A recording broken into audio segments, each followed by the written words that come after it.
And we're live. Oh, you look like you're in black and white almost. Like it's the lighting. You do. Weird. You look like you're. Yeah.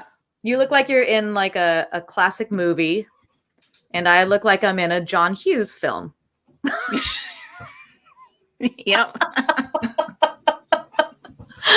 Oh, except that I would be like the crazy mother in the John Hughes film, not one of the teens in the John Hughes film. This is the blue.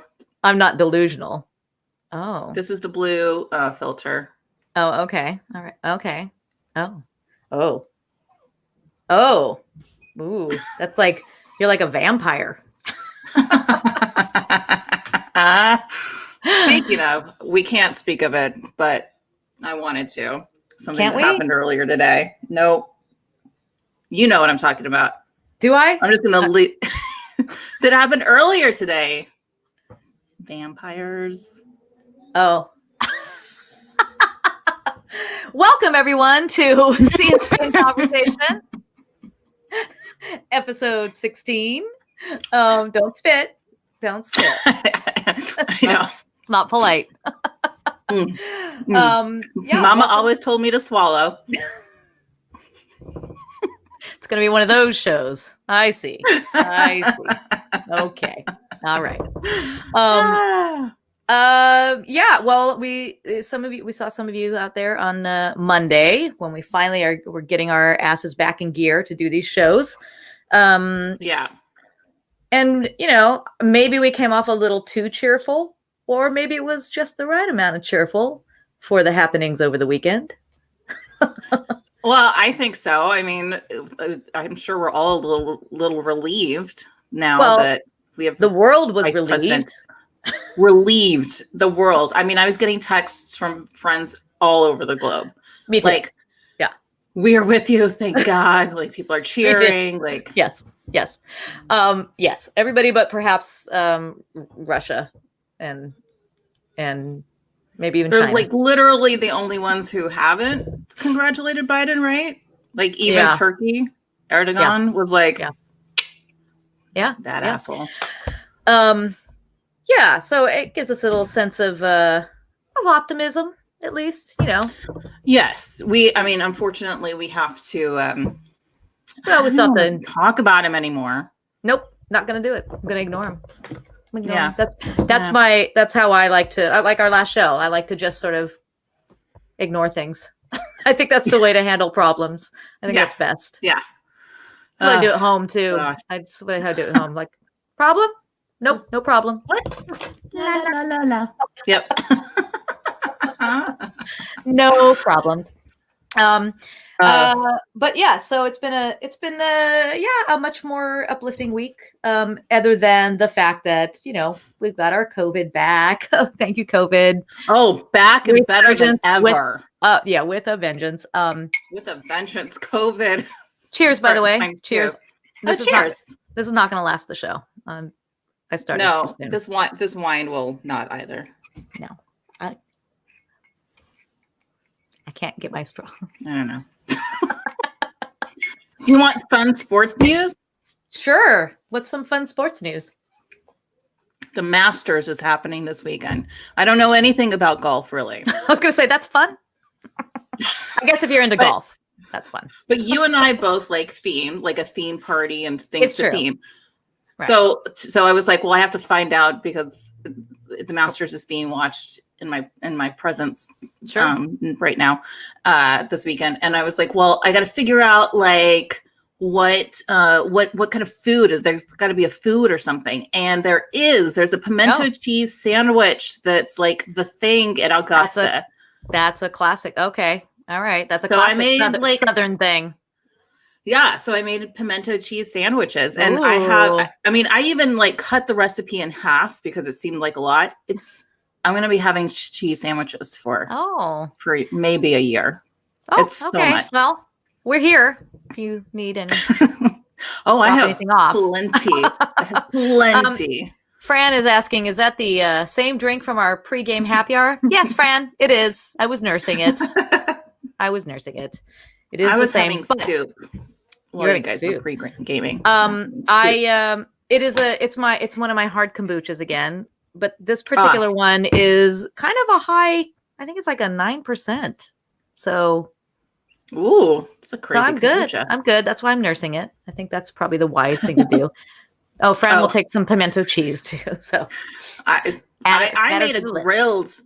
It's not supposed to be grilled. It's just supposed to be on white bread. But I grilled it today, and it was delicious. Just like melty, and, real good.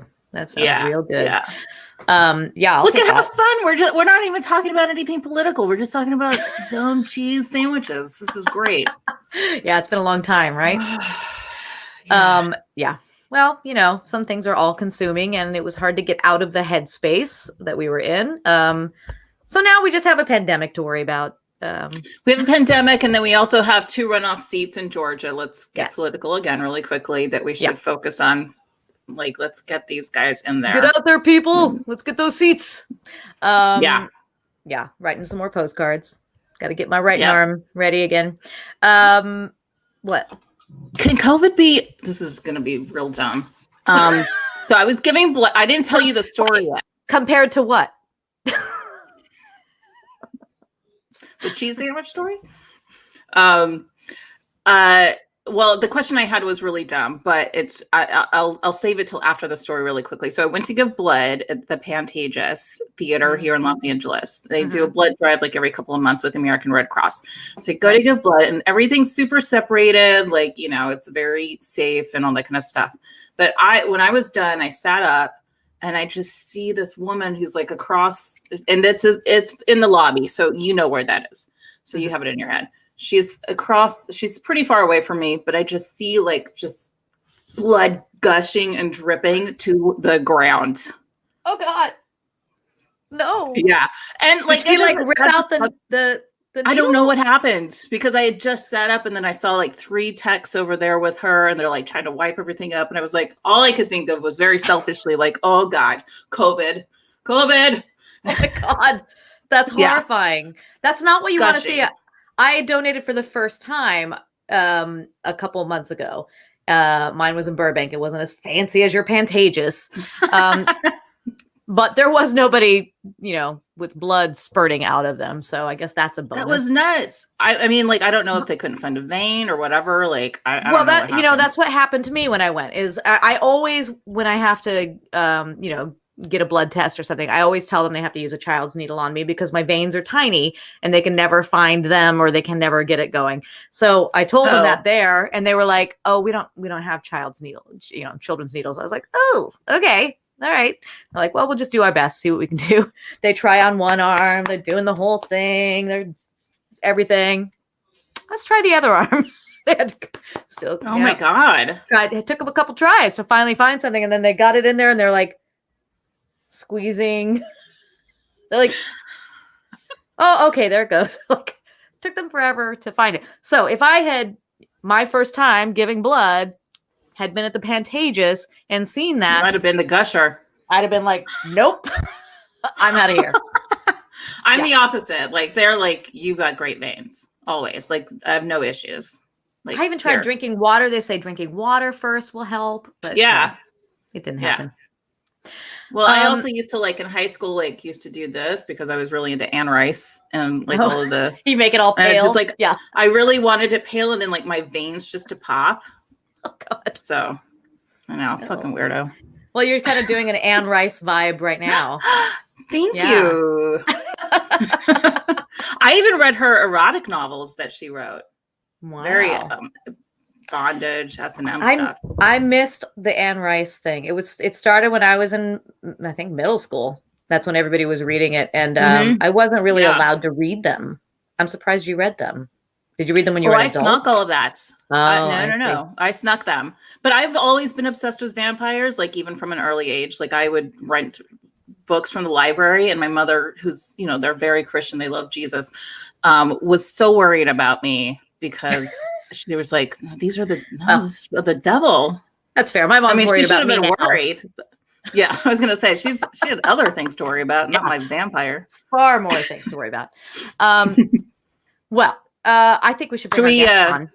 Move it along. Yeah. Let's move it along. As you can see from our screen there, our guest tonight is one of our favorite magicians. And yes, Fran. He is another Anne Rice, Sleeping Beauty. Yep. Yes, he's one of our favorite magicians, and he's one of these guys who we like, hey, can you do a thing? And he's like, okay, sure. Like, so we love that. Does he say it like that? Well, it's in text, so that's how I'm reading it in my head. Let's add him in and find out. Hi. Hello. Hi. Hey, you popped me on just as I was scratching my nose. I thought you were doing like a bewitched thing. Oh, yeah, no. Or maybe finishing a line. I don't know what happens over there. We don't judge. No, we're not judging. We're not judging. How are you? I am. I'm doing surprisingly well. I don't want to brag, but in the last 8 months, I have only aged 6 years. So, I was gonna say the scruff is nice. Yeah, I like the facial hair. And 5 of those 6 years are the beard right here. It adds at least 5 years. It's good. I like it. Yeah. Very, yeah. God bless you for saying that. I know you don't mean it. But God bless you. It's very distinguished. I do mean it. Yes. It's very sexy, handsome Jack. Very sexy. If I thought any human being would ever look at me, which doesn't happen because I haven't been leaving my apartment. But if I thought anyone would see me, I would actually dye this shit. But I know somebody who does that. He'll dye it blue. Blue. Oh, really? Yeah, that's cool. Okay. Yeah. I wouldn't have considered blue, but now you put that in my head. Yeah. Well, look up Ira Bear. You'll find his photo, and he's been blue in the goatee for a long time. It's great. Wow. All right. I want to see this then. I want maybe if you're gonna do something for our next show. Hint, hint. Maybe you can have a colored beard. Maybe.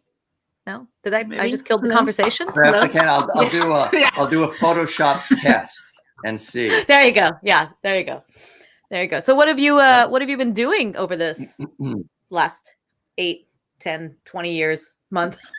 Yeah. As all your viewers know.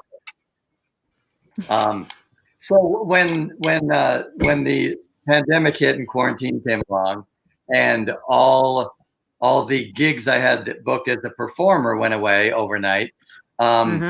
Fortunately for me, a lot of writing gigs came my way. I have written a handful of magic books, and so a lot of people contact me and said, "Hey, will you write this book? And will you write this book? And will you work with me on this?"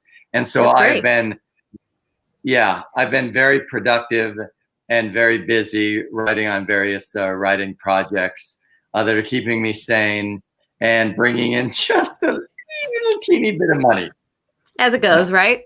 But that's good. Yeah. Good. Speaking of books, I happen to have this right here. Oh my God. Wow. Oh, wow.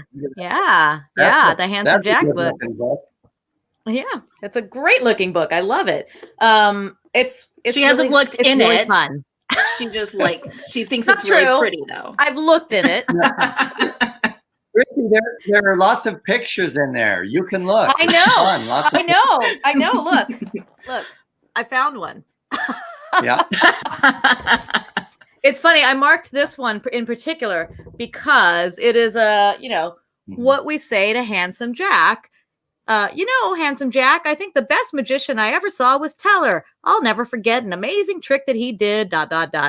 What he hears, blah, blah, handsome, blah, blah, blah, best magician, blah, blah, blah, blah, amazing trick, blah, blah.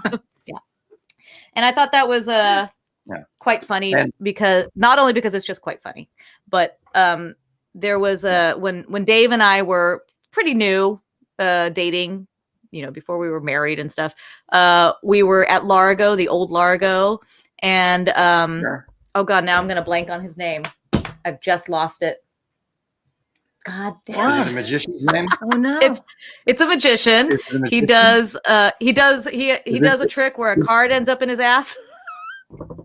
Derek Hughes. Derek Hughes. Oh. Yes. Yeah. Thank you. Yeah. I knew you'd know him by that. Anyway, Yeah. we're watching. I'm laughing hysterically. He's hilarious. And I was like, oh my God, he's the funniest guy I've ever seen. To Dave Foley. Who just looked at me. Yeah. Really? Yeah. So that's pretty much what he would rather have preferred to hear was blah, blah, blah. Funniest man. I hope you oh, he's the funniest guy I've ever seen. I mean, he's not as funny as Kevin McDonald, but he's funny. I wish I thought of that then. I wish I thought of it. So for the viewers, I want to explain that cartoon you showed. In the book, there are 30 portraits or caricatures of Handsome Jack, all done in a different style, some of a different artist. And that is the Gary Larson style. That, of course, is the Keith Haring style. So there's 30 drawings. And that was just not a parody, but an homage to a classic Gary Larson a cartoon. I wasn't stealing his joke. Oh, there I like this one. Yeah. Judge me by what I do, not what I wear. Yeah. Oh, who did? Yeah. Cool. Who did all of the artwork? All different people. I did all. You did all of them. Really? I did them. Yes. I guess I should have read the book.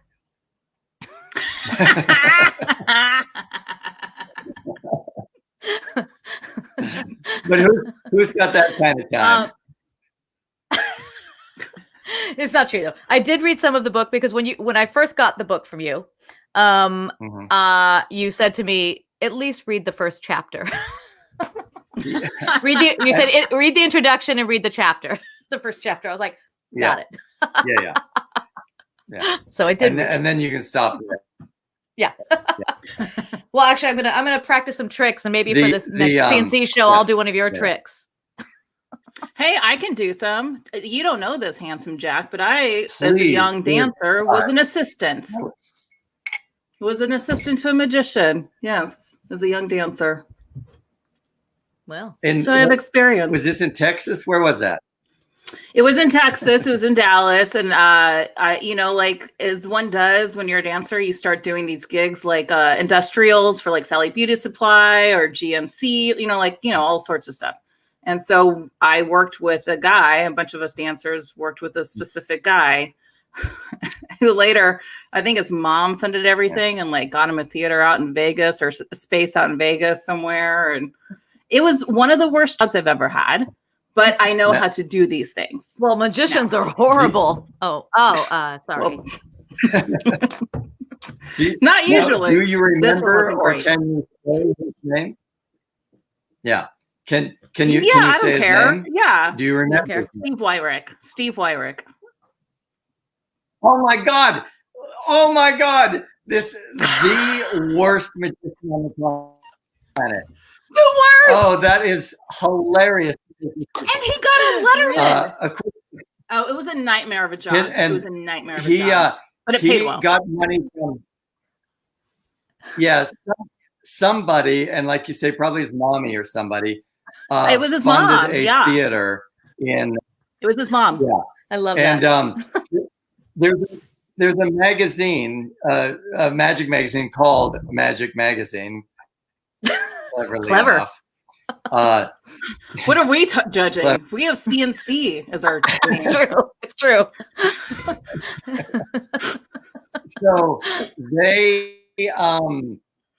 write articles every month. They put another magician on the cover and write an article about them, and they're always puff pieces. They never really. It's not hard hitting journalism. Let's just put it that way. And then in the magazine admitted his show sucks was Steve Wyrick. He had like no stage presence. Like I've never seen anything like it in my life. Just wow. Wow. Yeah. Well, now I want to see it.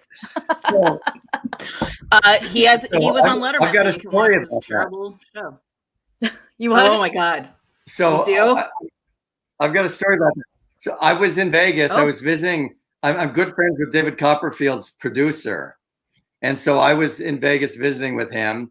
And so David's producer, a guy named Chris and David Copperfield and one or two other people from his office and we went to the Steve Wyrick Theater because Steve wanted to show David his theater. So Copperfield and Chris and Homer and we go over there and we're looking at the theater and Wyrick says, David, I want to show you backstage. So he took David backstage and the rest of us were there in the theater looking at it. And we told a story about how one time Steve Wyrick did a trick where he disappears from the theater and then he appears in the back of the room. And in this show, what it was is he disappears from the theater, he goes around, he's in the lobby, he comes through the door and runs through the theater is the trick. And somebody had locked the door to the theater. And so he disappears, and all of a sudden there's this pounding on the back of the theater, pound, pound, pound, pound, pound. And someone goes, let them in. And I tell that story. And as that story is finishing up, Chris gets a phone call from David Copperfield. He goes, yeah, okay, I'll be right there. And he goes, I have to go let them out. They've locked themselves in the dressing room. So Steve Wyrick locked himself in his own dressing room while giving David. This is such like a Spinal Tap moment. Yeah. Wow. I guess mommy didn't tell him how to use locks. Yeah. When you danced for him, did you do what we call in the business any box jumping? Do you know the term box jumping? No, I don't know the term. But perhaps I did a few things where I had to change a lot of wigs and. Okay. They're the ones who get in the boxes and the woman gets sawed in half. Oh, or yes, she gets dissected, or she vanishes, or that kind of stuff. Or those we call them box jumpers. Did you do some of that?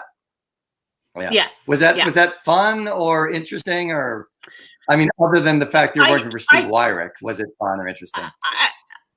I think outside of that, it would have been super fun. It was just, dealing with him, and like our rehearsals were from like 2 a.m. to 6 a.m. And like, it was just, it was weird and kind of awful.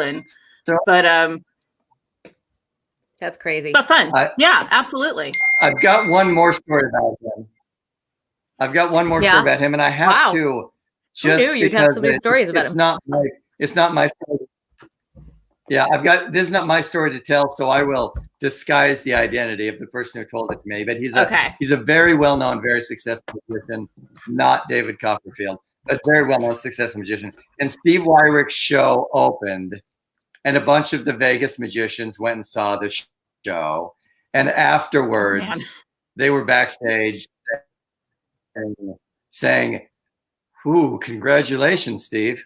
And Steve said to this magician, who'd been very successful and very famous for about 20 years at that point.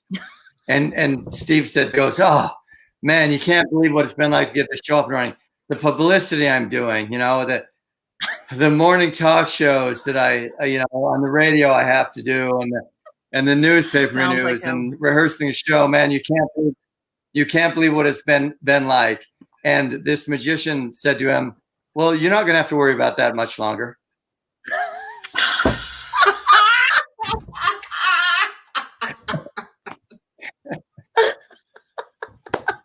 and Steve Wyrick had no idea what he had said to him. Get it. It was perfect. It was perfect. Wow. Wow. That's brilliant. Oh my God. Oh man. That's excellent. Brings back memories. Wow. I'm really sorry I missed that time in your life. I know. I mean, I got paid a lot, so it's great, but So, Handsome Jack, which, by the way, go ahead. Yeah. You were going to say something. No, you first. Well, I might go take it somewhere else. It. Yeah. Okay. I'm glad because you know what? I'm old and I'll forget. No, I just wanted to, it's totally off the subject, but as, you know, as of course we always, even though you're our friends, we look people up online, we stalk you guys. And I found when I looked up Handsome Jack, I found an interesting picture of you. Mm-hmm. So I'm hoping you can kind of explain it. I'm going to share my screen and then maybe you can explain this to us. Right. Okay. So let's see. It is this one. Do you see it? That is, yes. So, that is Handsome Jack. The other hand Jack. Yes. The what? Handsome Jack was the main villain in the video game Borderlands, and apparently in Borderlands 2. Yes. Although I'm not a big video game. But the Handsome Jack was basically named after me. The man who owns the company, Gearbox Software, that created Borderlands, is a lifelong magician. And so he was familiar with me. We're good friends. We're very, very good friends. But when we started the company, we didn't really know each other. But he knew my work and was, it might be overstating it to say he was a fan, but I'll say he was a fan. And so they called the villain Handsome Jack. I wouldn't say in honor of me, but as a reference to me. And in honor of you. Yeah. Okay. And I met him. He came and saw me perform once and introduced himself. And he told me about the game and the character. And I went, oh, that's really great. And then we became friends.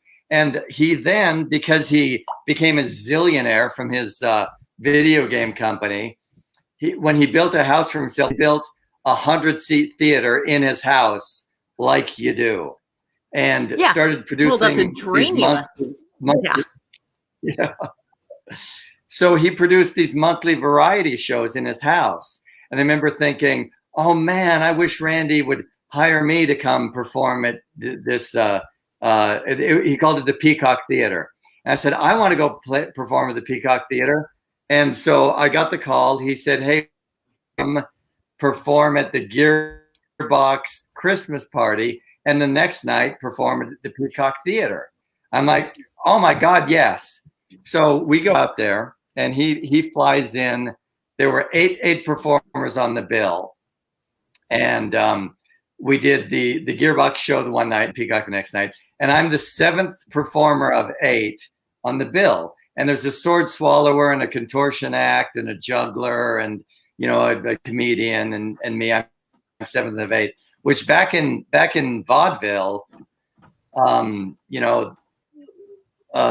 act right before the closer, that was the big star billing. It's not true anymore, but I like to remind myself that in vaudeville, that was where you should be on the bill.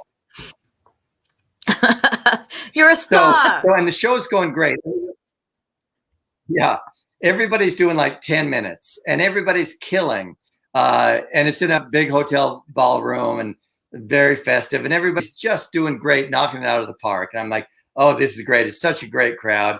And they introduced me, and I go out there, and my opening bit, which is like a 30-second quickie that's very attention-getting, and it is there to grab the audience's attention and show them that I know what I'm doing. I'm not fucking around. And got no reaction. I'm like, okay. And so I go on, and I tell my first couple of jokes, and my first couple of jokes get like nothing. I'm like, oh my God. And so I go on. You're making my palms sweat. Like three more tricks. I'm like, whew. Yeah. And I was trying to flop that. And I'm thinking, oh my God. And I'm thinking, oh my God, Randy's going to think I suck. Oh my God, he'll never hire me again. I'm going to have to give him his money back. Well, gee, oh my God. And I get through it, and I get nothing out of the crowd, and I finish, and I go backstage, and I'm like, what happened? And I'm like, oh, that I was so excited about being on his roster of performers, and then I see his wife Christy, and I go up to her, and I start to say, Christy, I'm sorry, I'm going to give you your money back. And I walk up to her, and she goes, we know exactly what the problem was. I'm like, what? And she goes, we knew instantly. And I'm like, what? And she goes, who are you performing for? And I'm like, the Gearbox software employees. And she said, yeah, what's their most successful product? And I went, Borderlands. And she says, who's the villain in Borderlands? I went, Handsome Jack. And she goes, yeah, they were all confused. Someone said, and ladies and gentlemen, please welcome Handsome Jack. And then this asshole walks out, and they're all going, what? What? So where's Handsome Jack? I don't get it.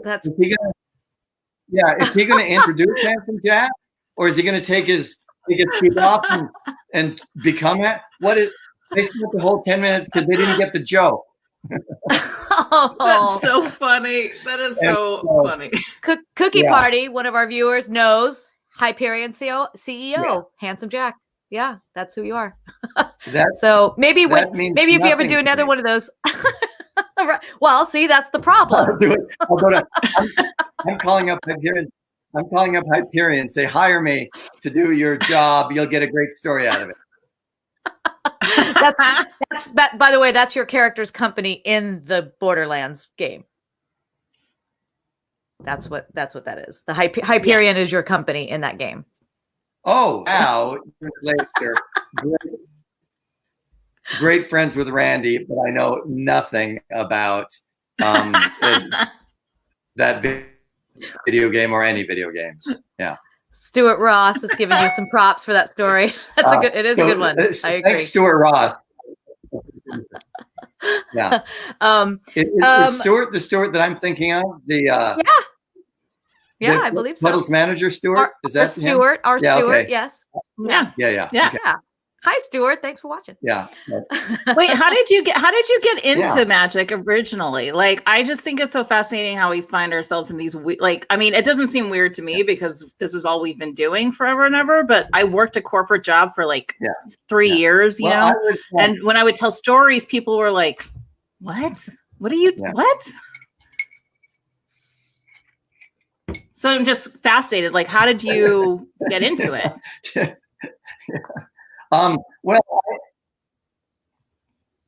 Well, long story short, I was always interested in magic, but I grew up in a tiny little town in Montana. There are no magicians, and no magic shops or shows to see or anything. So, or people, or human beings. And so I was interested in it. I would if there was ever a magician on the Tonight Show, you can be damn sure I was staying up past my bedtime but that's as far as I got. I had no one to learn magic from or no people to perform it for. And so it wasn't until after grad school that, a girl hurt me bad and I needed a hobby. And as one of my roommates said, we went through kind of the same thing at the same time. And he went with the mountain of cocaine. I picked up my deck of cards. And you went for the real chick magnet. And so it was a hobby career. Well, that's the deal. Is I heard that magicians get all the groupies, and it wasn't until 10 years later I realized they said musicians, not magicians, and by then it was too late to pick up a guitar. But so I was living in Seattle at the time, and there were 2 magic shops in Seattle. So I started in on the hobby, and I dove in big time. And the hobby just slowly over the course of the next 20 years just took over my life. I didn't want to do it full time. That wasn't my goal, to be a professional magician. But it just, like a snowball, it just took over my life until everything else fell away. And now here we are. Here we are. Well, we're glad for it. You mentioned you were in university. I didn't realize you had a master's in fine arts. I'm very impressed by that. I do. I have an MFA in theater directing, and that's what I was doing mostly as my magic was growing. Is I was working in theater and film and TV and radio, and I did almost any job you could name in those 4 fields. Wow. But that's really cool. That's like the distant ancient history now. Yeah. And now I got a question for you. Sure. We're going to get personal now. And now, are you and Dave married? Are we married? Yes. We were actually never completely divorced. Have you? Ooh, breaking news. Okay. Yeah. So you didn't marry him twice, like people think. No. We actually were married, and then we split up for nearly 10 years. And in that time, we had started the process, and then because of some other, everybody knows Dave's story, but some stuff up in Canada, we had to pause it. I paused it to help out, and then just sort of left it. Never came back to it, and then so it made it easier when we got back together that I didn't have to worry about. I see. Going through all that again. I think don't a lot of people think that you married him twice, or is it just me?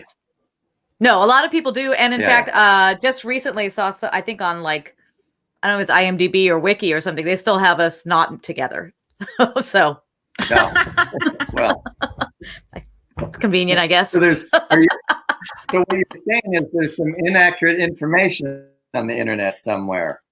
What? I can't believe it. I can't believe it, but yeah, apparently there's some misinformation out there. But you so now you are obviously we met you. I think I met you at Brookledge, right? It must have been through Brookledge. I believe that's probably true. Yes. Yeah, I think we met at Brookledge. But you are at the Magic Castle. Well, when the Magic Castle was open, quite often, and you've been nominated as Parlor Magician of the Year many times. Well, so that's that it's closed because it's such a fun night. Always. Yeah. And we just can only hope that they eventually reopen, which I believe they will.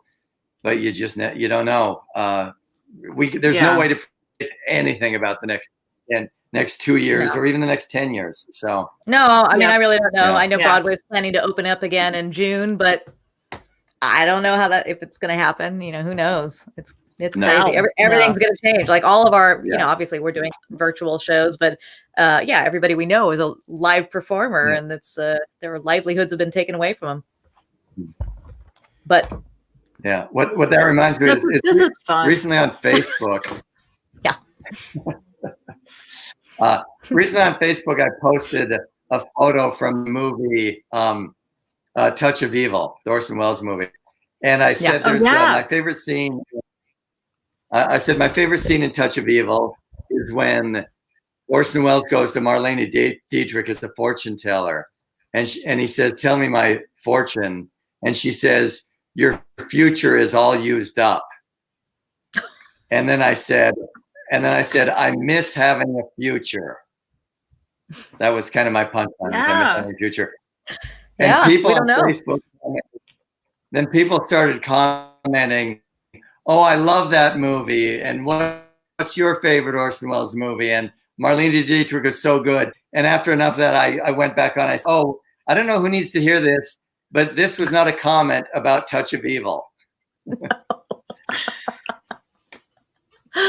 I think a lot of times maybe people don't pay attention. No. Yeah. Well, I would love to. I have a clip. We're living in the. We're living in the. Go ahead. No, I think I know what you're going to say too. Like it is like, especially for someone like me, I'm such a planner and such a always forward thinking, that to be in this moment of I can't plan anything. Yeah. I don't know who came up with this term, but I call it the eternal now. We're living in the eternal now, and there is no future. Well, yeah. I guess it's you know, if there's ever a time where, you know, be present means something, it's now, right? So yeah, now living. Well, yeah. Now being present always sounded great when there was a future, but now there isn't a future. So being in the present is not as great as it used to be. Well, yeah. Well, it's kind of lost its charm. And we didn't have a plan. Yeah. Well, back when there were live shows, I didn't mean to like. Yeah. No, we'll always go there. We always, as you saw in the beginning. Oh yeah. Yeah, back when there were live shows, you were on the Penn and Teller. What's the show called? Penn and Teller. Fool Us. I was going to fool me. No, it's not fool me. I would love to show a clip from that, if you don't mind. I better share the audio so we can all hear it. All right. Okay. Everybody can see that? Here we go. Yep. All right.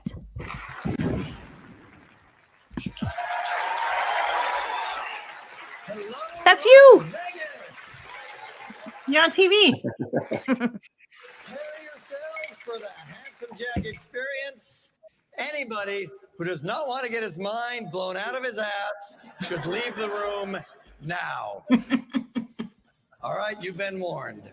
Now, when the producers called me about being on this show, found out it's a 60-minute show, so I prepared 1 hour of kick-ass magic for you fine folks. Then I get here, I find out the producers have hired a bunch of other magicians, and I get 5 minutes, because apparently nobody cares about ratings around here. So I of Handsome Jack Experience handbills. I was going to distribute them to everybody. Gives you the complete rundown of everything I was going to do tonight. It even tells you everything you need to know about Handsome Jack. Ladies, once you go Jack, you never go back. That's right. So since we're a little pressed for time tonight, I will just have to tell you about the things you won't be seeing me do tonight. Can't do this one. You won't see me doing, there's a hair in my hat. This is the mighty Cheese Whiz. Won't have time to seesaw a woman in two. This is a good one. The Diner's Dilemma. That's a tribute to civil rights. We just got time for one this evening, and that is, the torn and restored handbill. Perfect. So here we go.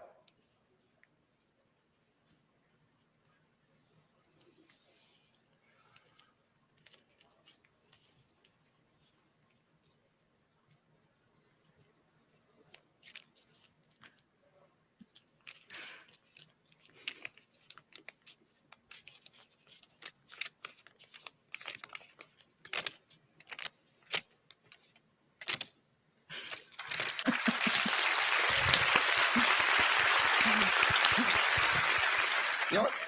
Don't say anything. I don't care if I fooled you. I'll let someone else win the car. What's that? The prize is not a car. Well, then I really don't care if I fooled them. One of my mottos has always been magic is fun once you know how it's done. So I'm just going to show everybody how I did that. To do this, I needed a special magician's device called a grappler. I've got a grappler up my sleeve here. I'll show it to you. Now, I had an extra one of those handbills hidden inside the grappler. The grappler is a mechanical device. It shot the handbill out of my sleeve into my hand, and then it grabbed all those torn pieces and yanked them back up my sleeve. Now, it's mechanical, but it's not entirely self-working. It still requires what we magicians call misdirection. I'll show you the misdirection I was using. In fact, I tell you what, I will get up on the chair so you can all see the misdirection I was using. Do you remember I took all those torn pieces and I fanned them out like this? I knew if I was to do a very careful, deliberate action like that, you'd all be staring right up here. And while you were all staring right up here, probably none of you noticed when I went ahead and I dropped my pants. Now, once my pants were down, I was able to get my knees hooked together. And once my knees were hooked together, because of this cable that runs up my arm and down my leg, I was able to get this action going on. Watch, it starts down here and ends up over here. Watch.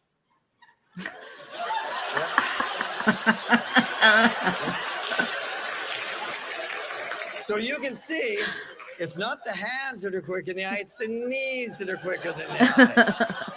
So this just proves my motto, that magic is fun once you know how it's done. Am I right, people?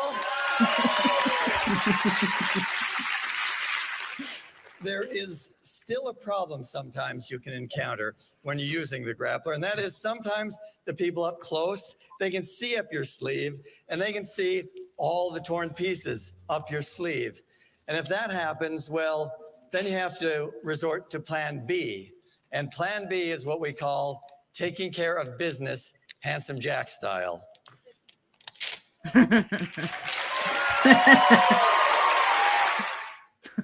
Awesome. Yay! I love that. Yeah, that is awesome. Well, thank you. I haven't seen that in a while. No, I said thank you. I have not seen that in a while. Sorry, you're it's a little choppy, your connection. No, it's great. It's so fun. And you fooled them. You like they were, I remember that. They were fooled. Yeah, it was great. Well, plans for the rest of the pandemic?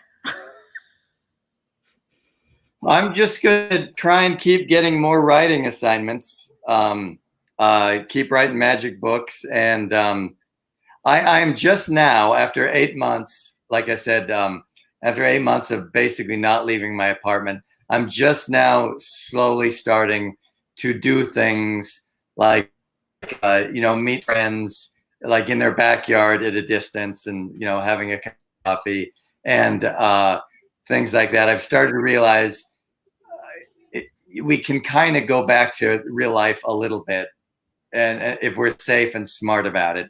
So I'm starting to do that now, All right. Well, stay safe out there. Right now, you what? You're in Vegas right now. I just said, I'm in Vegas right now. I'm working on a book and I had to come out here and do some research. So I'm staying safe and sort of, this is the first kind of real world thing I've done in 8 months. So, wow. Yeah. Well, stay safe. I haven't gotten there yet. Start planning your CNC video or live. Oh, yeah. You can be on our show I gotta live. Figure out. Yeah, I got to figure out something to do. It's doing magic. It's a hard thing to do on video. It's a weird thing. But I'll figure out something. I think. Yeah. I hope. Yeah. Yes. Well, we always love having you, and yes. Oh my God! Thank you for those Steve Wyrick stories. Yeah. Holy moly! Hilarious. That was great. We got to talk next time we see each other in person. Yeah. Okay.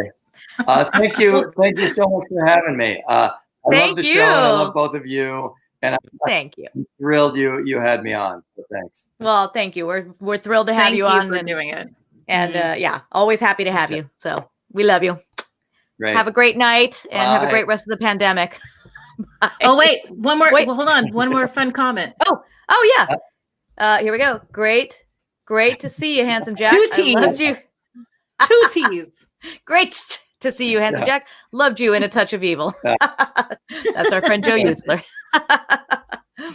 Well, thanks everybody for joining us, for watching. We had Richard Morales does all of our graphics, and we are so eternally grateful to him.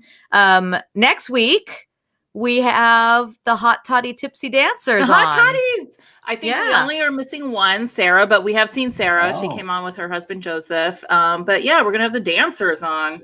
Yeah, so that should be fun. And then about how we make them do weird things, weird costumes, and then Monday mornings we have our Monday morning at 8:30 Pacific, our weekly check-in that we are getting back onto. So join us for that. And don't forget to please subscribe on YouTube. He's got his C. Mine is an empty cup now. Mine's empty. An empty cup. All right. Love you, Jack. And we'll love you all out there. Take care, everybody.